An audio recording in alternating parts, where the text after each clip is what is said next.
Hey, Blue, how you doing?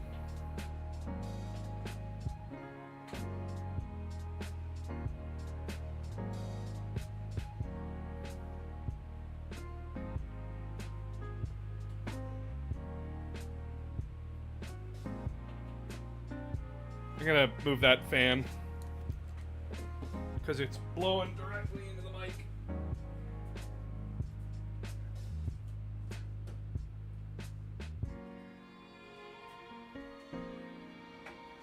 That should help with the noise. Baba Booey! How am I doing? I'm fucking tired. I am very fucking tired, dude. I did not sleep well last night. It is becoming a pattern. Yay! I got second kill I can finished last night. Now just one more to go for the cat. Nice! Did you get my comment on your hobbies tourist video on TikTok?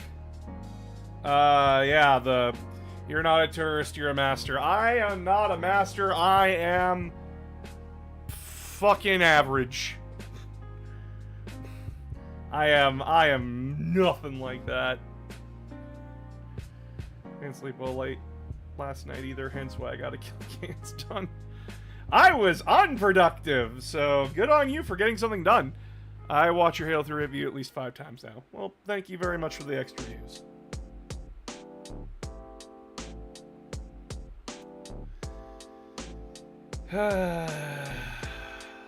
Brain.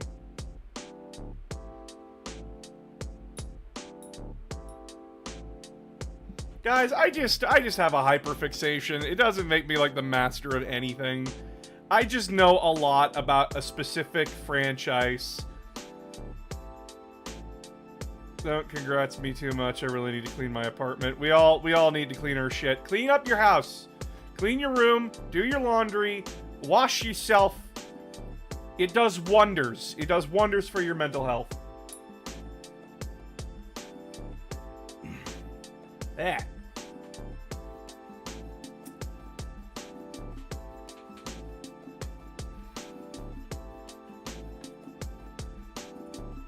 Where was it today? Games chat.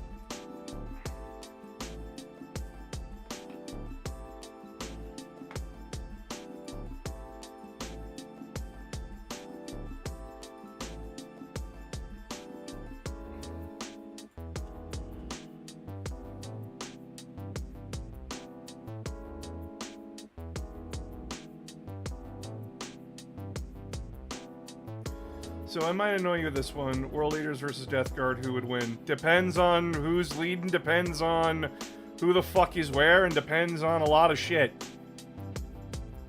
If we're going with, like, recent codex right now, fucking Death Guard has a massive advantage on World Leaders, because World Leaders only have a few options and no... Oh, Angron versus Mortarion on tabletop right now? 40k and 30k? Angron wins every fucking time. He just has so many attacks to put on Mortarion. It's not even funny. Like, stat-wise, it's not even a contest. Angron just slaps Morty's shit.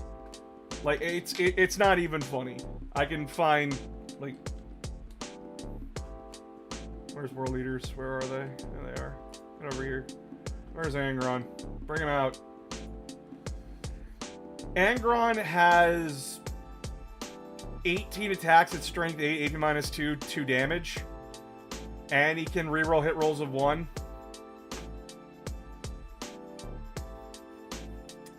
Yeah, no, he's a beast. And then he's got like 8 attacks at strength 16, AP minus 4 damage, D6 plus 2. Morty is... Yeah, Morty does not survive. Yeah, like... He's got a 4-up invulnerable save, but Angron is wounding on 3s, forcing him on the 4-up, and it's D6 plus 2 for every wound that Angron does. Yeah, no, Angron is slapping Morty's shit. It's not even a contest. What about the disease points? Doesn't matter. It does not matter. Because remember, Angron's not weak enough to get wounds on 2s, and Mortarion does not have the damage output to kill him 1 turn.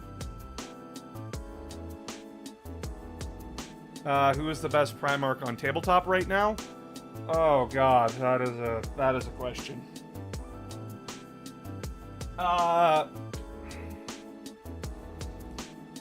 It depends on what you're going for, but right now, Lionel is the best Primarch on the table, damage and killy-wise. No, Gulliman is not. Gulliman is the best support. But Lionel, out of all of them, is the best. Because he's got that tankiness, he's got that damage output. He can solo Angron or any of the other 3 Primarchs. And he's just way better in combat than Gulliman. Gulliman's entire shtick is that I'm buffing everyone else and making them able to control the board better, while Lionel's just going, "You're fucking dead, mate," and then proceeds to absolutely wreck house. The second best Primarch after that is Magnus. Magnus just has a whole bunch of abilities that fuck with the opponent, and it is very rare for a unit to be able to fuck with the opposing side of the field. And Magnus just has an ability where if you're within 18, he can just point at an unfriendly unit and say, "Nah, you have gets hot." So on a roll of a 1, your unit is taking mortal wounds to hit, which is nasty.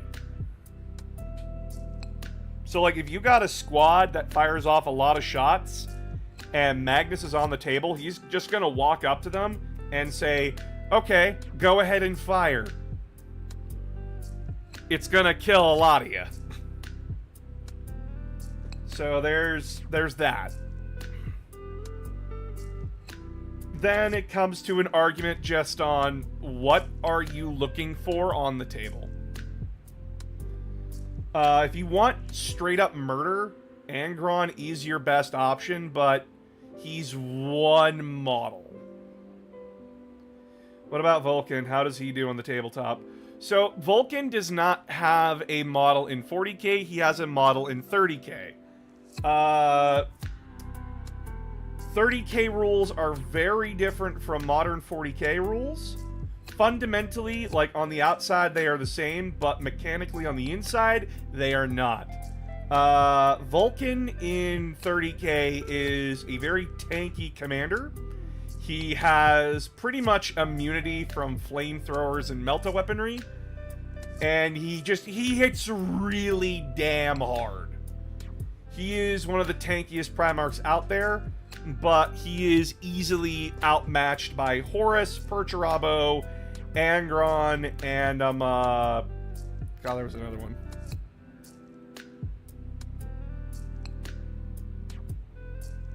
Brain, come on. Yeah. He's easily outmatched by Horus, Perturabo, and Angron. Can you use the Emperor in 30k? You cannot. There is no way that they would ever let you play as the Emperor, because canonically he only fights once in the Horus Heresy, and that's the final battle. So sadly, he is not a playable character within Warhammer 30k. You can play all the other Primarchs though, or if you don't like Space Marines, you can play as the human military, Chaos Demons, Mechanicus, and Knights.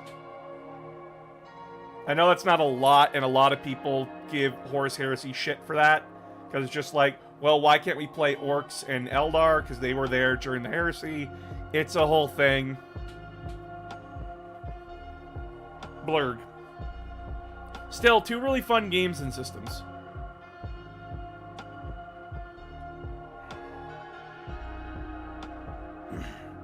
Do you think if an orc infiltrated the throne room, it could revive the Emperor? No. It's funny, but no. I mean, you know what? With GW, it's possible, so. Are you happy Ruby is saved by Viv? I stopped caring about Ruby. So, for everyone else that does enjoy Ruby, I'm happy that you're happy.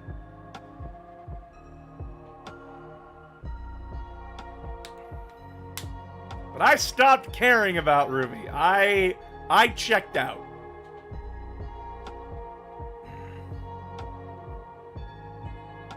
Its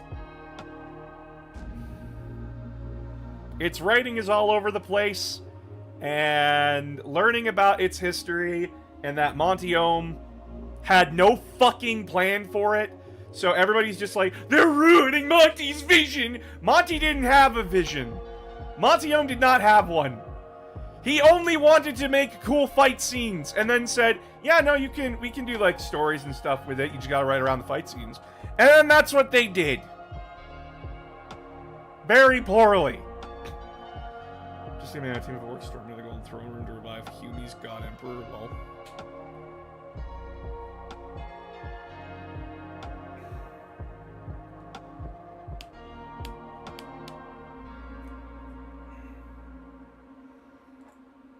But yeah, no, I could...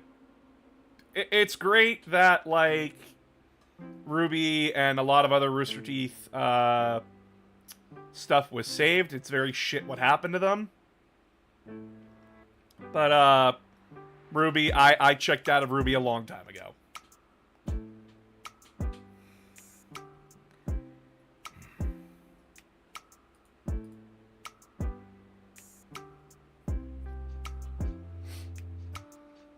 I'm sorry I'm very low energy today.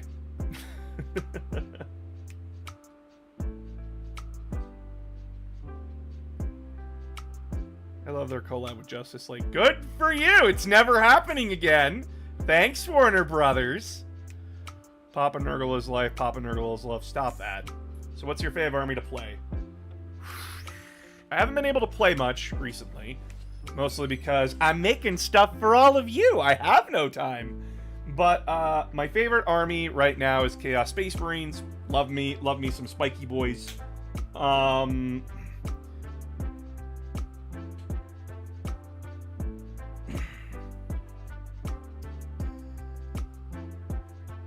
Yeah, so Chaos Space Marines right now. My wife really loves orcs. How do I think the Emperor would react to humanity in Halo? The same way he reacted to everyone else. He threw a shit fit and exterminated them if he could.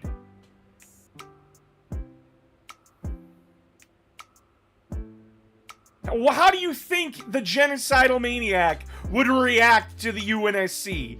He's a genocidal maniac.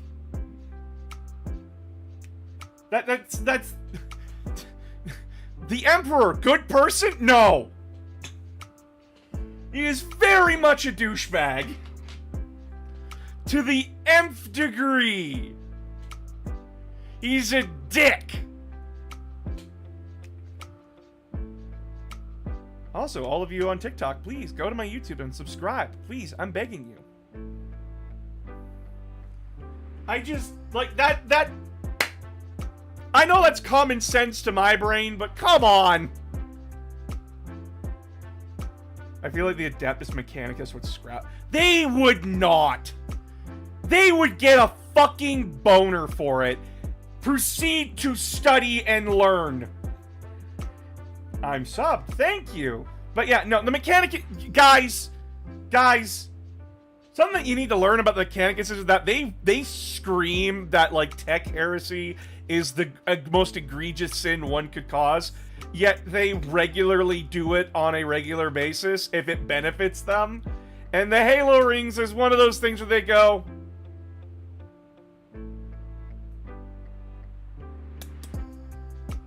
Hey boss, love the last bit. I am a god. That was perfect.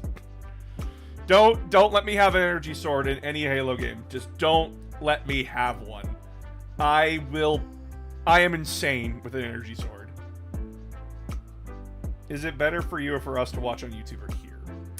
I don't get paid on TikTok. I get paid on YouTube. So it's better for me financially if you go to YouTube and watch there. Because then, you know, I'm actually getting paid for it. I'm streaming on TikTok. And I came back to TikTok just to try and help promote my YouTube.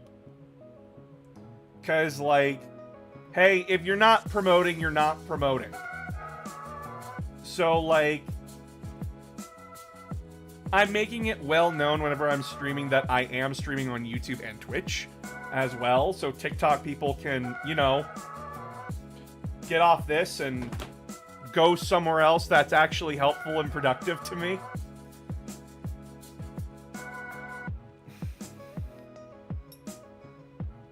Because TikTok is just...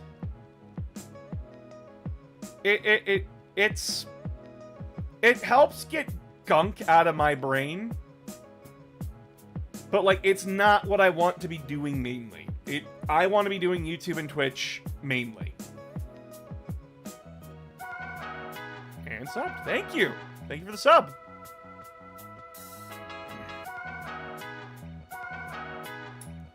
But yeah, the only way I get money off of TikTok is if people donate. And TikTok takes like half the donation. So it really leaves you with nothing. Oh, I should actually just be putting this up there. Hold on. Please donate to my Ko-fi. I am going on vacation next month, and I would really like some extra funds so I can relax and let my brain recharge. So when I come back, I can like be supercharged and making new content. Lately, TikTok's been shitty with its creators since like its inception. Even the creators that like bring in like billions of views barely get anything. Because they don't do it the same way as like YouTube and Twitch do. They just do like this massive honeypot and then they like divide out the honeypot, which is not how you do things. So a lot of creators end up getting screwed, and hence why a lot of them go seeking out sponsors. By the way, Wendy's, hit me up. I will be a good little bitch boy. I will promote the... What's the most recent item? Good point, I've only known about the last 2 or 3 years of BS, so... Oh, it's been a problem since the inception. Do you see the meme of how Korn would fight SpongeBob, but he slowly gets weaker? Yeah, because you can't hurt SpongeBob. Like, we saw the episode, the bully punches him, and nothing happens. He punches him, and nothing happens. It's... Oh my god. Punch, punch, punch, punch. And he just laughs. He laughs the entire time. He mocks Korn. He walks on by and mocks Korn. As Korn cannot hurt him. Nurgle can give him the suds. But that's about it. It's very easy to get rid of the suds. Zinch? SpongeBob defies laws of physics anyway when he's annoying Squidward. So, like, Zinch is, like, at a loss. Slaanesh is the only one that could get him. Mostly because, come on, make those Krabby Patties. I know you love doing it. Which he would. But then he would annoy Slaanesh with his laughter. Love the meme, but wouldn't Korn figure out that SpongeBob can dry out real easy and just burn the crap out of him? But there's so much blood. There's so much blood. He would never get dry. He would never be dry again. It's kind of a double-edged sword. Oh yeah, the blood. SpongeBob's would make noise Marines wish for silence. Do sponges bleed? Can a sponge bleed? I don't know, guys. Have you ever torn up a sponge and saw it bleed? No. It's absorbent.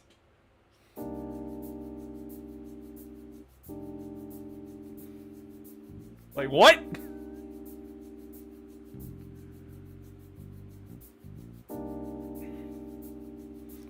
fuck did this conversation go? Okay, so the main thing that I want to talk about. We're getting on to the main topic. The main fucking topic. 40k updates. We got a new Inquisitor Cortez model.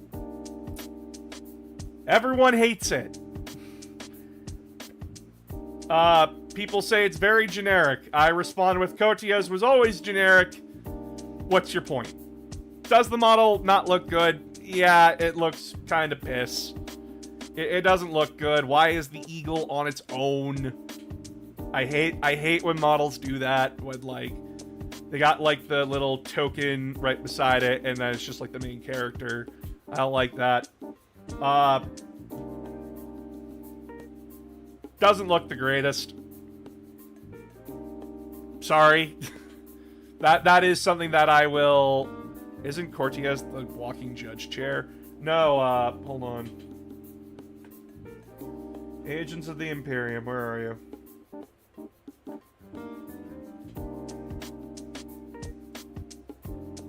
No, Cortez is the, hammer guy with the eagle. You're thinking of Karamazov. You're thinking of the stupid Karamazov, the model that should have been taken out back to pasture. Because it's bad, and stupid, and I hate it. It's boss. Hi, Hermes. So the main thing that I want to talk about. All of the Inquisition is getting lumped into, like, their own individual books. Except for Ordo Hereticus, as they are only getting a Battle Force box. Which is basically just the new Sisters of Battle box.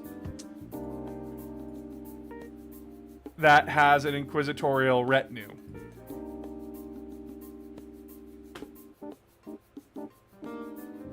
Now, one thing that... There's a lot of things that bug me, not one thing. I am absolutely floored by the amount of people throwing a shit fit over this. Hi, TCOM. Grey Knights have been confirmed to be getting their own book. Probably with Ordo Malleus units within it. If that's the case, awesome. Because, like, it made no sense that I couldn't take an Ordo Malleus Inquisitor inside the main army without allying it up. That made no sense. Yes, I'm excited for Space Marine 2. And we don't know if it's good or not. I am reserving judgment. Anyway,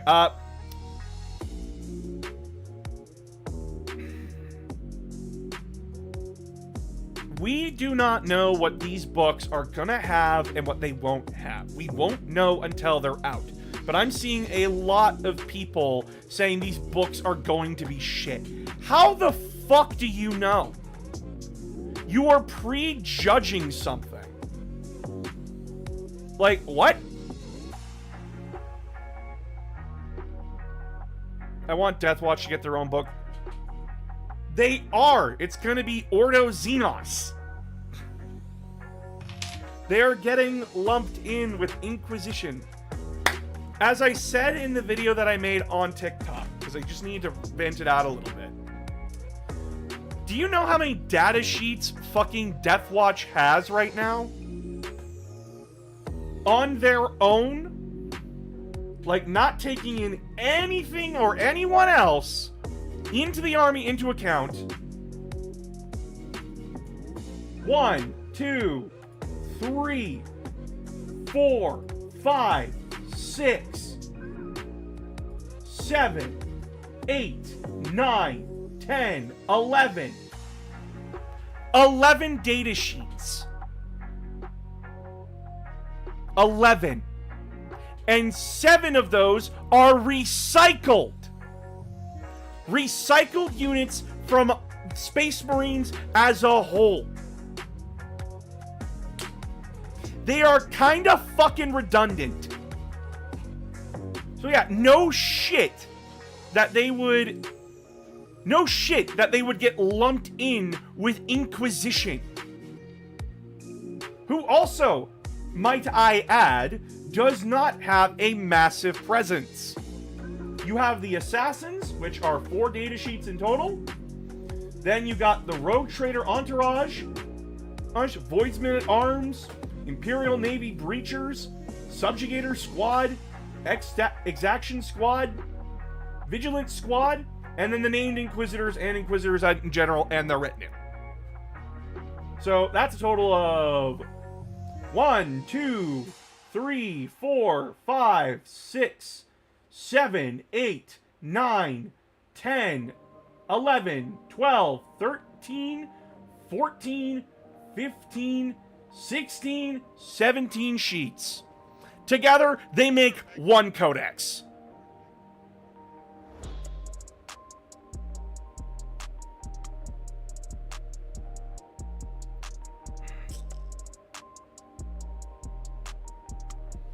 One codex. Fucking Custodes over here crying for more. And I remind people that Deathwatch is the Inquisition. They are the same fucking army. Like, what? What do you think the silver shoulder pad is? What the fuck do you think that eye is for? You're not losing anything. In fact, you're gaining shit. You're gaining inquisitorial units. Which makes sense.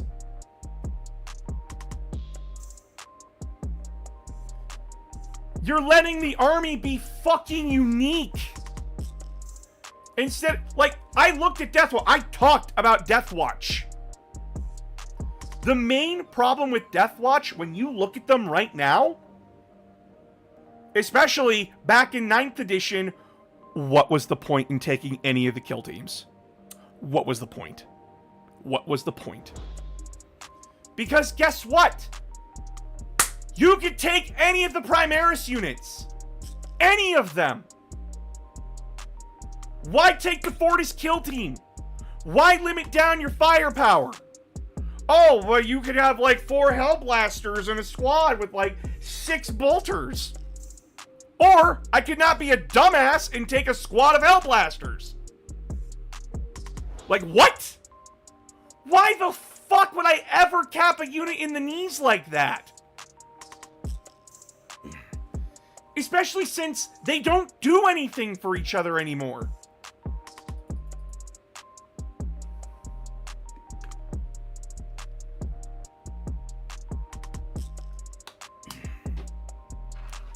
Like, when you had kill teams back in 8th edition, they did shit for your army. Like, they did shit for their squads. If you had, like, a firstborn kill team, if you had an assault, if you had a jump pack in that unit, he would allow them to reroll charge rolls. That was awesome. But now they don't get that. They don't. Now, granted, that's Index. That's Index basically trying to make it simple and rewrite rules for the new 10th edition rules. Understandable that, like, to get this out properly and fast, you needed to simplify shit down. I get it. And then they'll be expanded upon when their codex comes out. But come the fuck on. What is the point in playing the unique units in an army when they're just half-assed and that the rest of the army can take whatever the fuck they want from the main codex? Yeah, it kind of seems fucking stupid now, doesn't it? You want to take veteran teams because they have a really good ability. Terminators are just a solid choice. Bikes are also a solid choice. But, like, individually, the kill teams are just not worth taking. But now, being lumped in with Ordo Xenos, like being put back in with Ordo Xenos, will probably give them a lot more to fucking do. And will actually make those kill teams worth taking. Oh, but there was such an easy fix. This was the easy fix. You're getting a fix while also getting more units that make your army more unique. Like, what the fuck? Yeah, if you want to run a Deathwatch only army, there's still nothing stopping you from doing it. There is nothing stopping you. You can still take pure Deathwatch. They are never going to take that away from you. Fucking Christ. And then there was the complaints of, oh, they're just recycling models for Inquisition. Bitch! Are you kidding me? What the fuck is Grey Knights? What the fuck is Blood Angels, Dark Angels, Space Wolves, Black Templars? What the fuck do you mean? Yeah, they're recycling shit. Man, it's like they have a very big-ass universe where you can use models from other games in 40K. Oh my god, that Blackstone Fortress game? Oh no, it didn't do as well as we thought it did. Well, it's a good thing that we could still sell those models for 40K. I wonder why.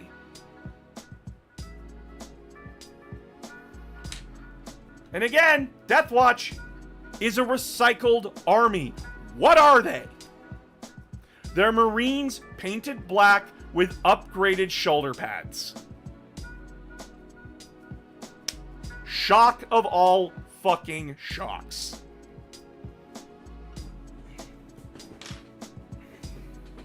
This is a nothing burger. This isn't a nothing burger. This is a nothing burger, like, entirely. They aren't destroying an army and taking it out of the game. They aren't destroying units and taking them out. They're simply just reorganizing the army books. Because guess what? Back then, Grey Knights were in the same book as the Inquisition. They were the same fucking army for years. And then Grey Knights, for some reason, kicked them out of the fucking book. Even though the Inquisition was their way of getting units that could do other things. As well as have access to cheaper units. Because guess what, guys? Grey Knights, pretty damn expensive on the board. Like, cheap Stormtrooper unit led by a cheap Inquisitor HQ. Fill in some extra points, have a good objective holder in the back. Maybe take a Chimera for them.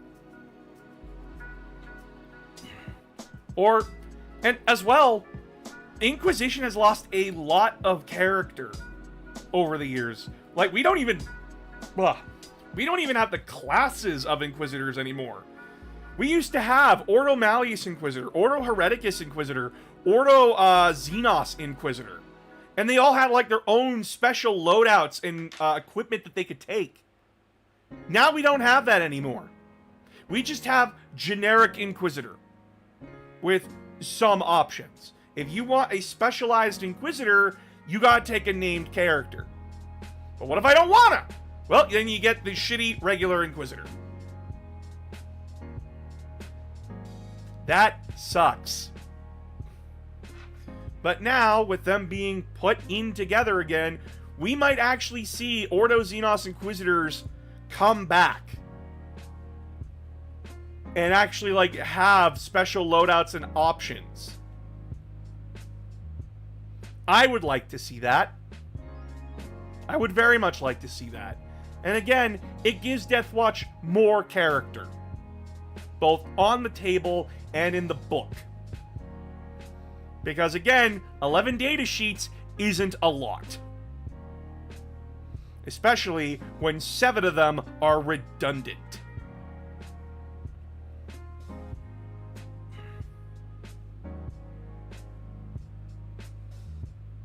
And again, people are saying this is shit. That it's shit before it even is out. How about you wait? This is exactly what I said about fucking Custodes. About every other fucking codex. Chaos Codex is gonna be shit. Turns out it's amazing. Yeah, rules-wise, it's amazing. It sucks that it's just a reprint of 9th edition. It really fucking sucks that it's that. There are actual things to complain about when it comes to Warhammer 40k. prices, the fact that codexes are just, the most recent codexes are just copy pastes from 9th edition. That actually genuinely bugs me. Like, there's nothing new within the Chaos Space Marine Codex. Nothing. Like, story-wise, there's nothing new. That sucks. That is something to complain about. This is not. We haven't even gotten the books yet, and people are screaming that, like, you've killed Deathwatch. You've killed Grey Knights. We don't even know what the fuck the books are. I genuinely don't fucking understand people. I genuinely don't. It's extremely frustrating.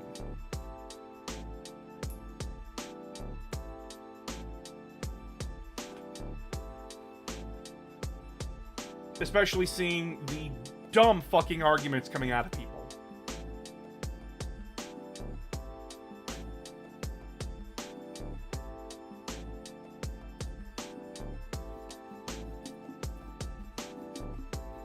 Because it seems that nowadays, sadly, brains are optional.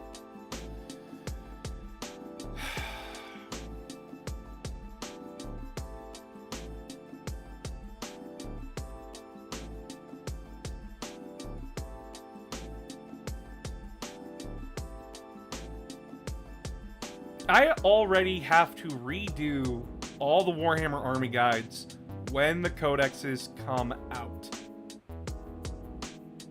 I already have to.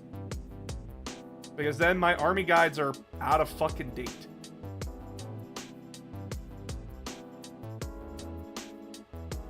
Optional brains was not something they should have included in the latest patch. It's frustrating being alive.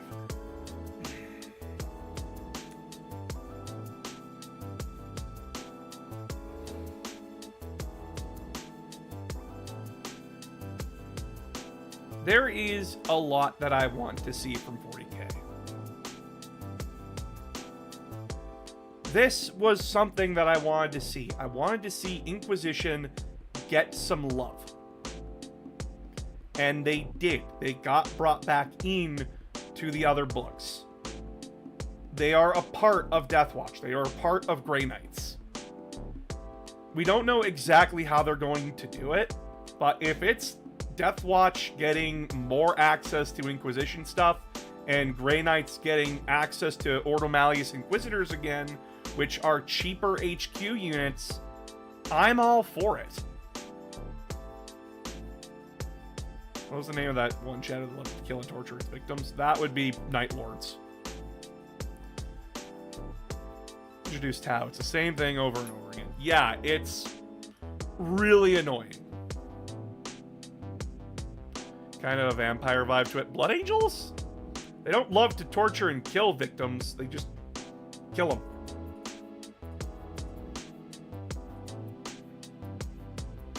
Unless you're talking about the Night Lords, which is not a Space Marine chapter, they're a Legion. Which is playing semantics at that point, but whatever. But yeah, so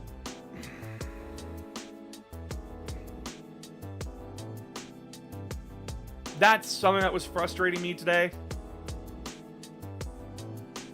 Like, I agree that the Cotiez model looks bad. It does not look good.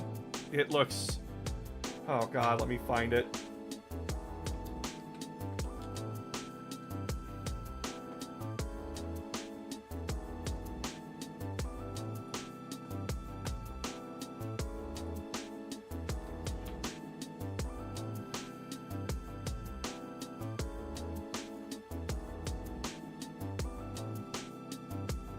It looks like this.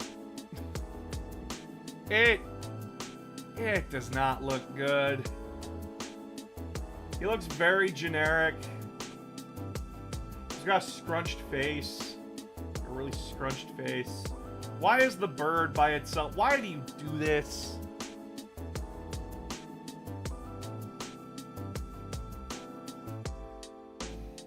It looks really bad. This is just not a good looking model. And like comparing it to like his previous model.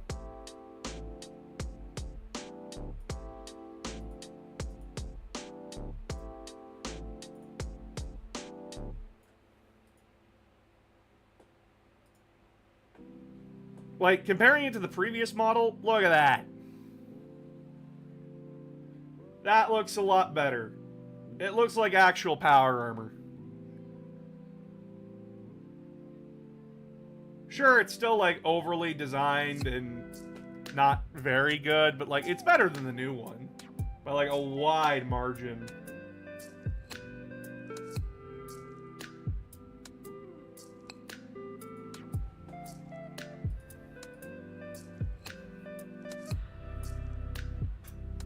It's a fat space marine. He still got a bird. He still got a bird, but now it's a separate token from him. And I hate that. I do not like it. I prefer it when that kind of stuff is on the base.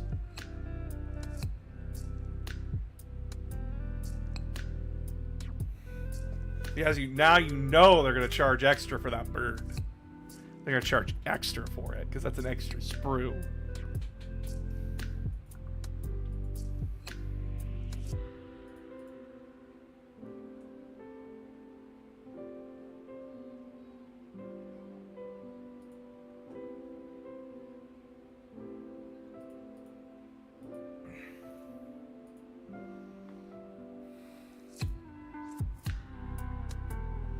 But yeah, so that's a frustrating problem with 40K's community right now, is that we got like a lot of people screaming and bitching over nothing. This isn't a bad thing, because now Inquisition is actually getting back into the books instead of being a free fucking download that no one knows about.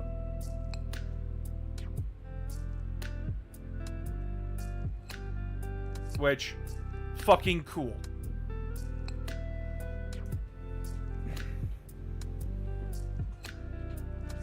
It's allowing a faction within 40K to be actually, you know, accessible. Hey boss, if you don't mind a topic change, which is the least favorite Space Marine chapter in lore? If you prefer, which chapter would you like that more for? I don't call it lore, I call it fluff. Lore implies consistency. 40K has never been consistent. Oh, God. Least favorite? Well, there's just the one I fucking hate the most, which is the Marines Malevolent. But everyone fucking hates them unless you're a special kind of fucking weirdo.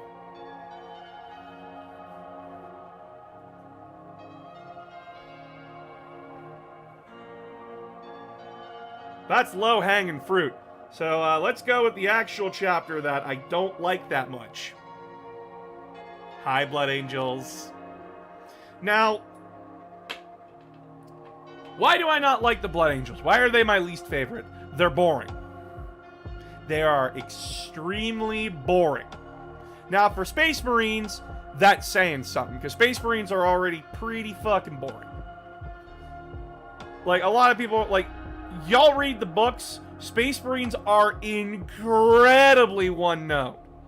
But, like, Blood Angels, it's depressing listening to them. Because it's just like, oh, the Sanguinius is dead, our curse is terrible. Dante wants to die from all the bitching that he hears. Thank you, Adam.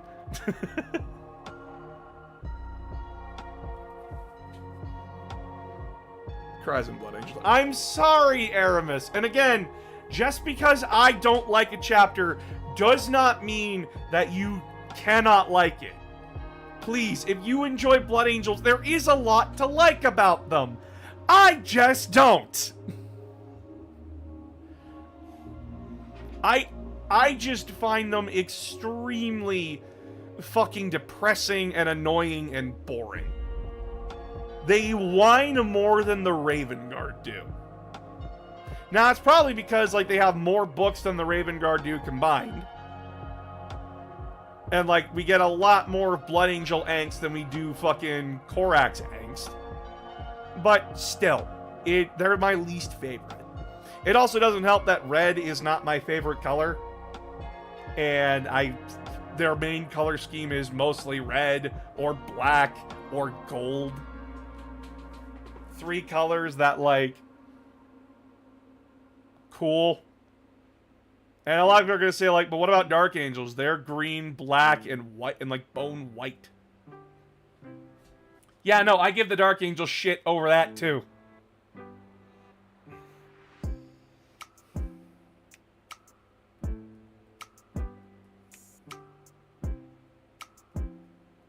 You know Angron lost that fight, right?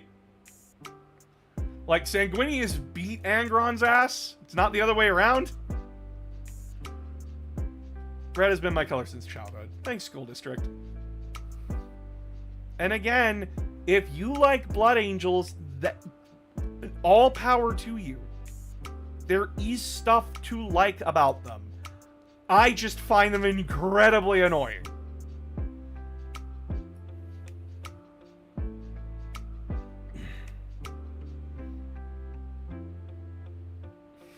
Definitely doesn't mean us. No, Custodi's got, like, all the metallic colors. Silvers, golds, bronze, coppers, golds. They got all the like all the metallics.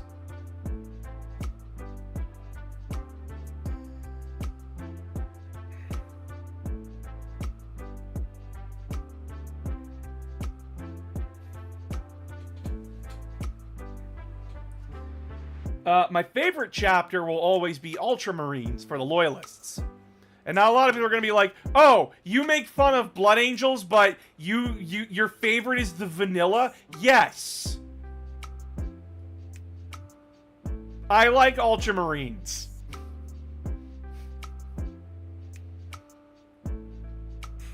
How often do you think about the Roman Empire? Hardly at all! Please give me my Roman centurions!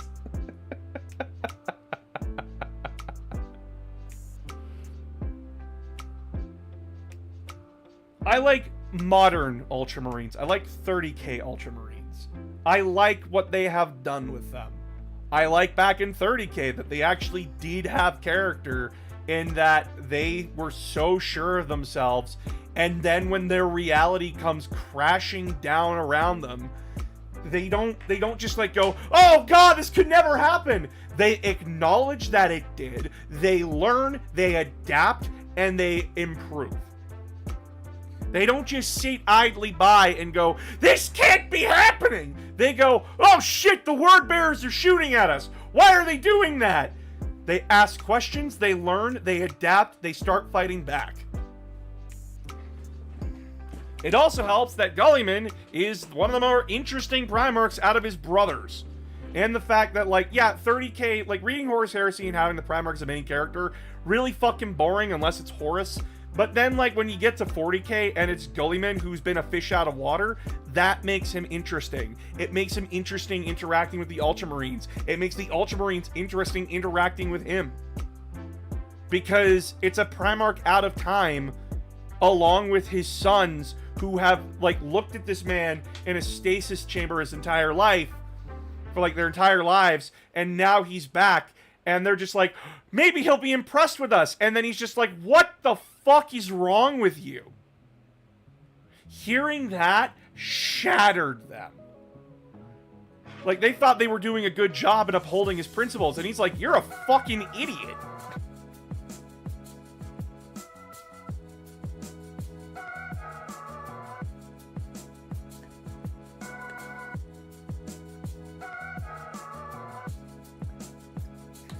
And how the Ultramarines had to learn to grow. Like, they had to actually, like, modern Ultramarines had to learn that, oh fuck, we took the wrong lessons from the Codex.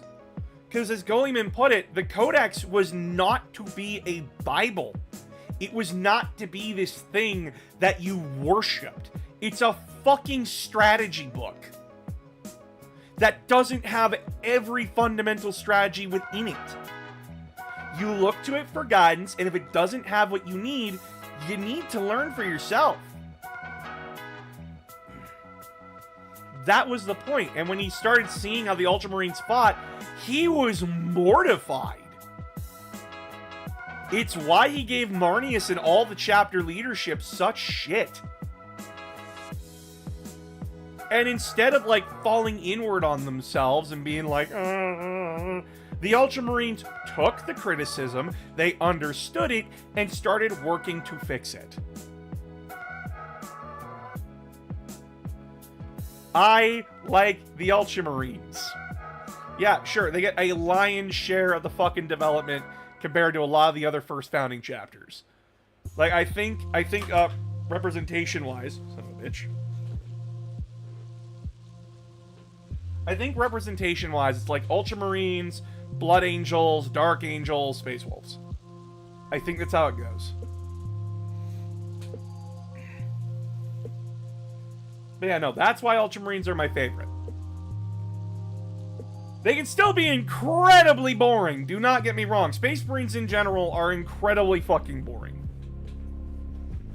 The more interesting 40k stories are ones where it's regular people or soldiers of the Imperial Guard or Sisters of Battle dealing with problems within 40k.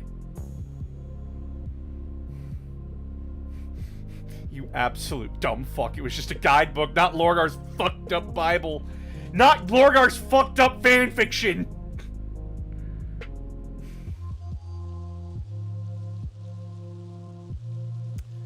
But yeah, so that's why Ultramarines are my favorite. My favorite Chaos Legion is the Thousand Sons. I love me my Thousand Sons. Love me my Egyptian boys. The second after that is Black Legion. Love me some Black Legion. Black Legion for the win.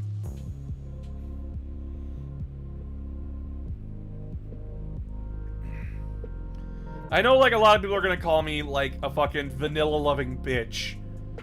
There's nothing wrong with vanilla.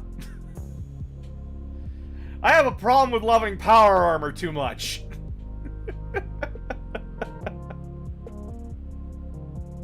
Like, my three favorite legions: Thousand Sons, Black Legion, World Eaters. Love those three. And yes, in that order.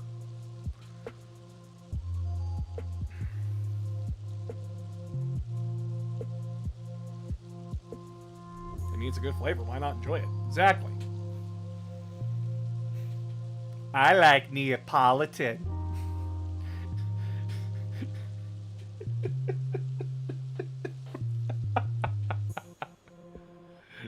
World Eaters are strawberry. Black Legion's vanilla. Black Legion is chocolate. Thousand Sons vanilla. Even. I can't choose.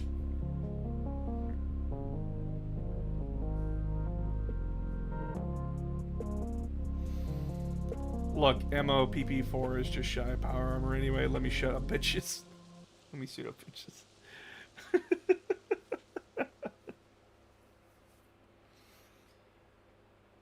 I like Marines.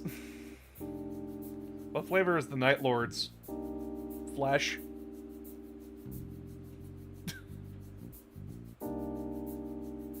Nah, they'd be like electric blueberry or something like that.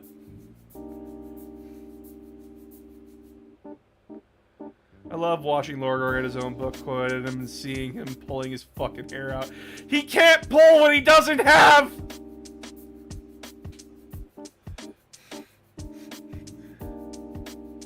What would be mint flavor? Oh god, what would be mint flavor? I don't fucking know. Do you think Games Workshop would do anything with the reverse verse of Ghazi versus Angron? I don't know. Nah, Night Lords are atomic sour apple.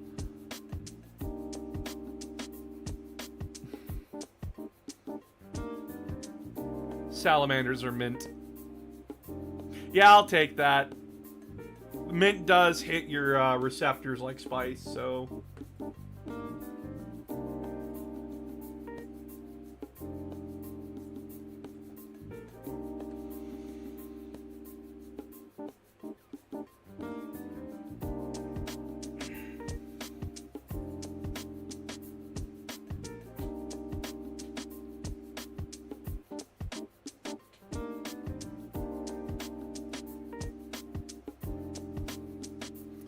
Shout out to the Genesis chapter, aka the Ultramarines waiting list. I love their fluff all in one sentence. Yeah, they're a lot of the Ultramarine chapters are very interesting. Like, a lot of their sub-chapters are very interesting with how they interact with the Ultramarines in general. Hello, baby. She doesn't like me right now. Oh, she... She's really running away from me to hide with Dad. I'm selling you out. You're getting your nails clipped whether you like it or not. I already did though. That's why she doesn't like me. Oh.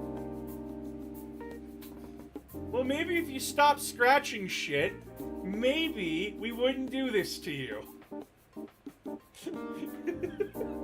Come here. She is very upsetty spaghetti right now. Oh. She's got her pretty little claw caps on now. She's got a pretty little claw caps. You cannot be mad at Mom. I'm the one that asked. Oh, she doesn't want to be held right now, I don't think. Well, too bad. I'm holding her. What's she gonna do? Claw me? She might with her back legs. I didn't get to clip those yet. You silly baby. The sharp liquid. Yes, indeed. Sharp liquid? Because she turns into a liquid when she doesn't want to be held. Fair. If you let me turn around so I can put you down. Never mind, I'm handing you to Mom.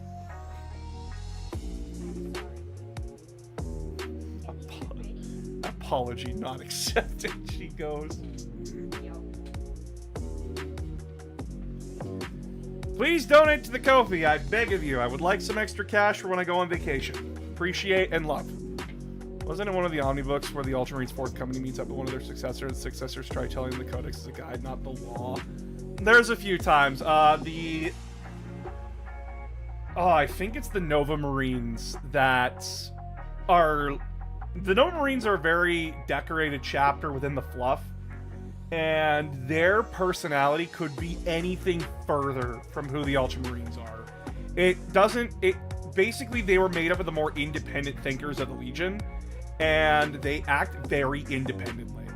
Like, their chapter has not fought as a chapter in, like, years. Like, hundreds of years. They are very used to operating autonomously.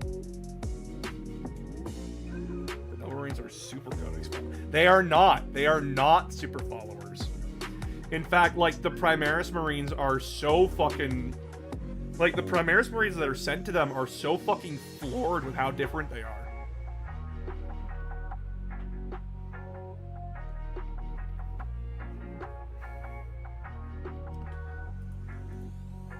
Like, one of them even questions, how do you even know you're Sons of Guilliman? And they're just...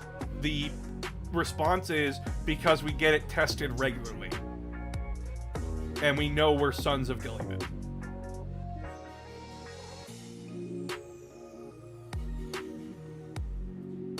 But yeah, no, they are not Codex compliant. Because again, they haven't fought as a whole chapter in years, and they're very independent.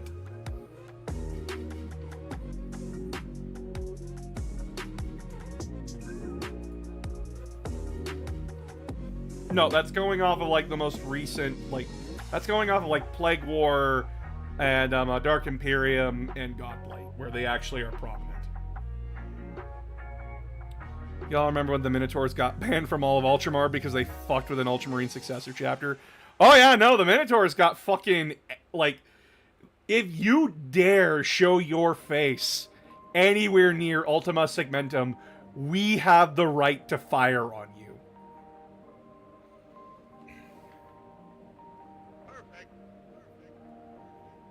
That's funny. Are you just gonna hide in here from Mom?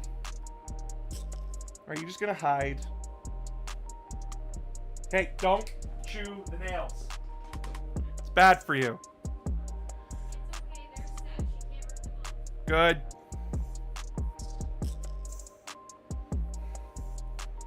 Yeah, Gulliman coming back has done a lot to shake up the Imperium in the fluff.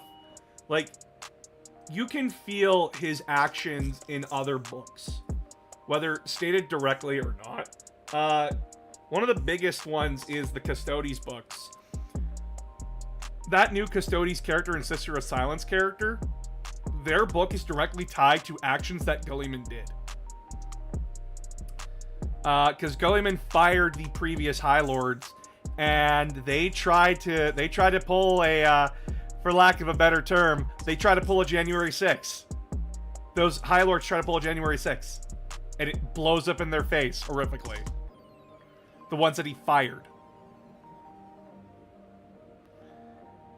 But, like, we also see how in the codexes and with new characters popping up, how they interact and feel about Guilliman.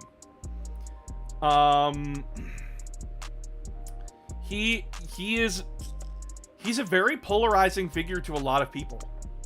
He's very polarizing in 40K. Because, remember, he is someone from 30K. And as, like, Marnius Calgar would explain it, that, like, when Guilliman went back to his room, a room that was seen like reverence and like as a holy center, and he just nonchalantly picks up a sword and just starts like spinning it, like doing tricks with it. Marnius is like, he's that one scene from fucking Monsters Incorporated where like Sullivan is watching the compactor work and he's just like because to him, those are holy artifacts that Guilliman is playing with. And Guilliman's just like, oh shit, the sword that I left on the desk was still here after 10,000 years. Holy fuck it still weighs the same.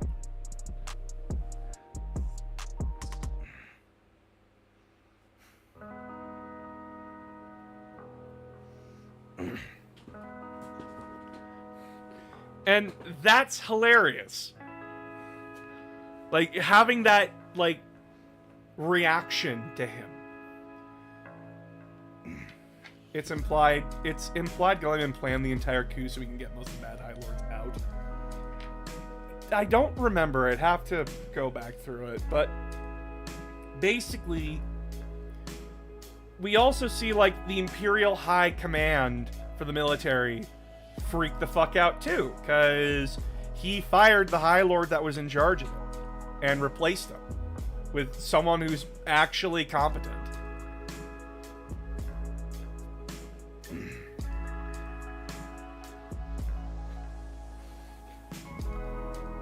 It's fascinating to see that kind of relationship that Guilliman has with the Imperium now.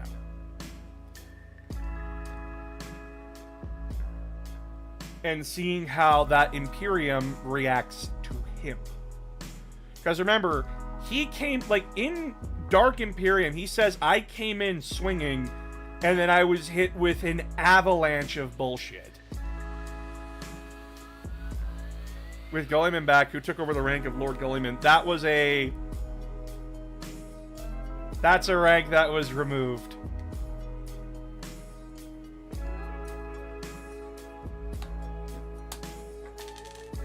That was removed in the same series it was introduced in. Guilliman is just now, like, strutting his stuff as, I am a son of the Emperor. I am a literal son of the Emperor. Like, there was a whole secondary plan by, like, radical inquisitors who hate him to say that he's not. And then that plan blew up in their face because, well, Guilliman's a Primarch. What the fuck do you have to say to that?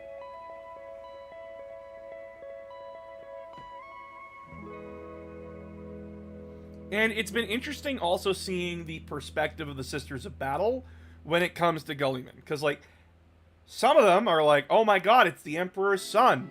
Like, oh my god, worship him as you would worship the Emperor. Because, like, he's the son. There are others who see him as, like, half the sons turn traitor. So what's stopping him? It'll take one bad day. They don't respect him. They don't trust him. And then there's just the ones that are just like, I don't give a shit. I'm burning heretics. Whoosh.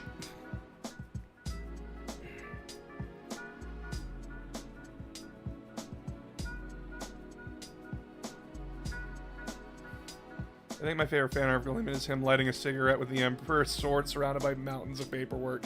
His ultra depression is fascinating. Yes! The most fascinating thing about Gilliman is ultra depression.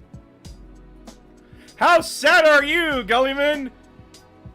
You got 10,000 years? Blood for the Emperor, skulls for the Golden Throne. But yeah, so it's fascinating to see how the Imperium is reacting to Gilliman. I'm still waiting on how they're going to react to Lionel. Because, like, Lionel is back. It's confirmed that, like, he's back and everything. So, like, how are they going to react to that? Hi, Knight. How is Gulliman going to react to the brother that he scorned coming back?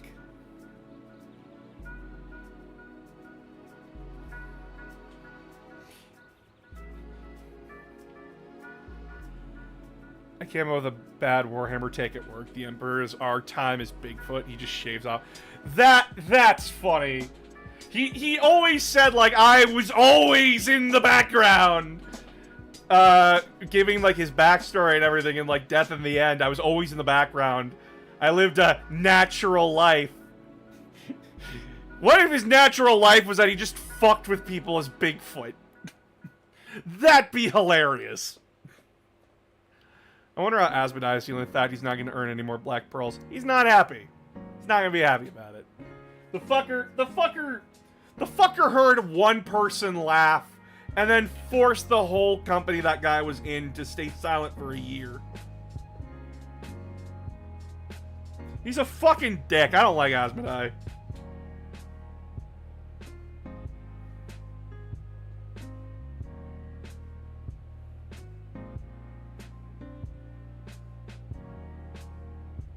Asmodai's a dick.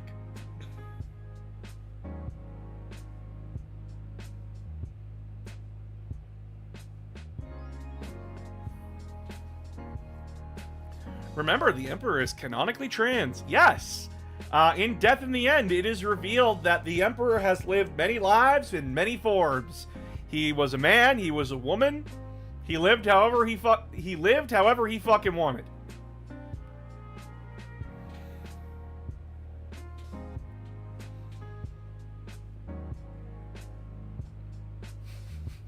Insert Helsing quote. Back in 1942, I was a part of an operation called Crowd Control. Walter was 15, and I believe at the time I was a woman. Wait, but if you were a woman, that would imply the Queen was... Interrupt my story again, Reggie! See what happens!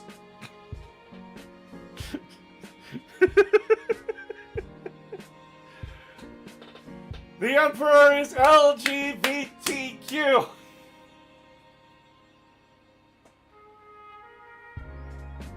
Rip!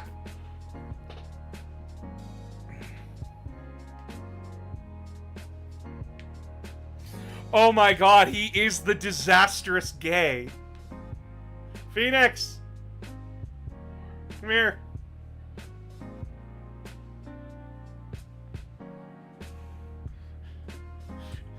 The Emperor is the ultimate example of the disaster gay who needs therapy.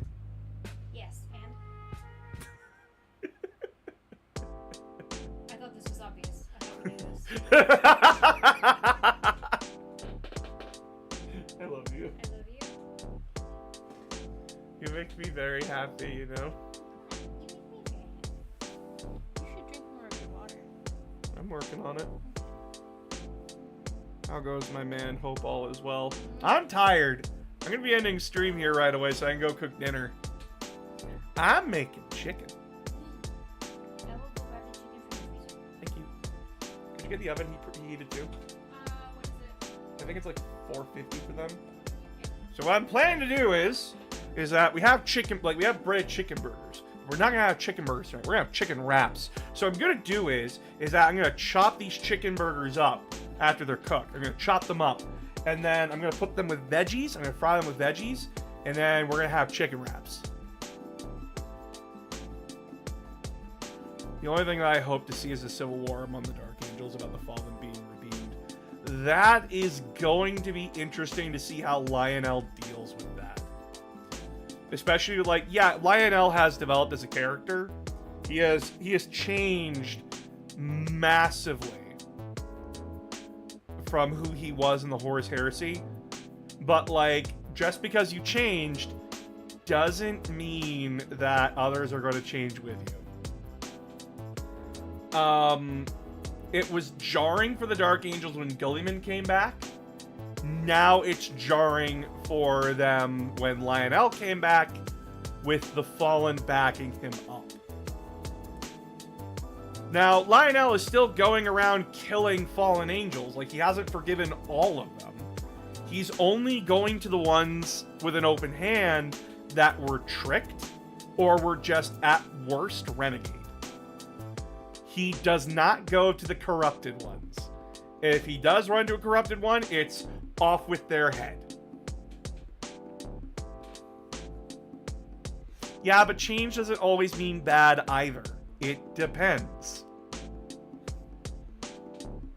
But yeah, I'm gonna go get dinner started. Please don't forget to donate to the Ko-fi, link up there. You see it. Please don't forget to donate directly to the YouTube if you can, or join the Patreon if you want something out of it. Your support helps keep this channel alive. And I very much appreciate any donations that are given to me. If you can't, please don't stress about it. Your self-preservation means more than anything to me. Because I'd rather you be able to still watch my shit and enjoy yourself instead of going bankrupt. Please do not donate if it's going to put you in a bad spot.